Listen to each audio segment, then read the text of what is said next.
The word itself means to ponder over, think over, enter deeply into the issue.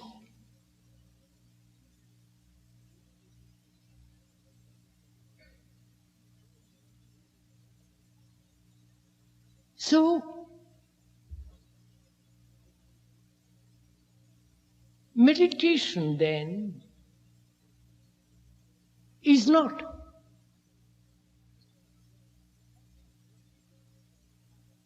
what to do or how to think or how to control the mind so that it is quiet, silent, but rather in the very understanding of all these problems, the beauty of silence comes into being.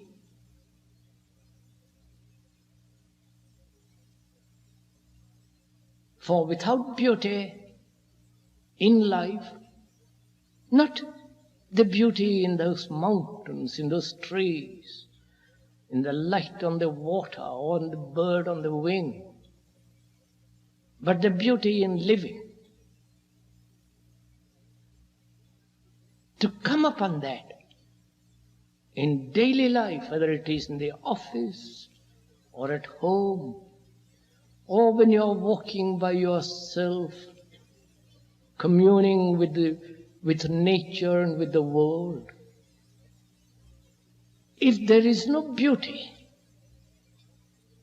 then life, the very living, has no significance whatsoever.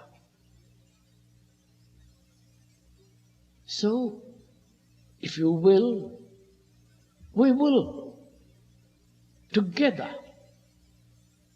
go into this question, not only objectively, outwardly,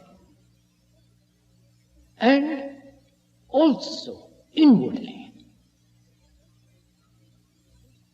The outward movement is the inward movement. The two are not separate. The outgoing tide and the incoming tide. To understand both, not separate, not divided, is the whole question of meditation. The complete harmony, the complete balance, the total way of living in which there is no contradiction, is the way of meditation, is the meditative mind.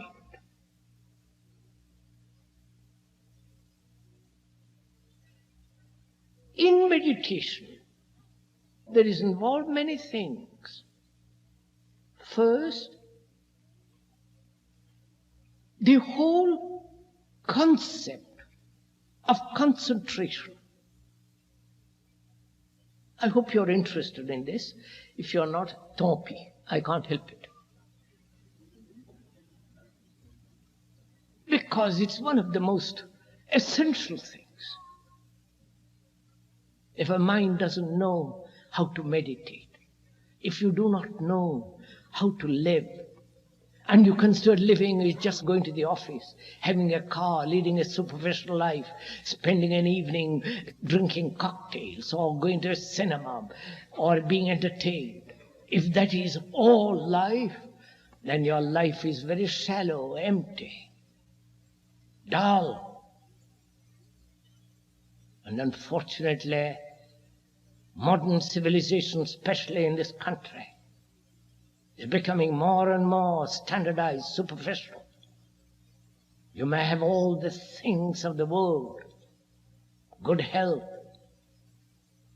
good bathrooms, good food, good cars, but without an inward life.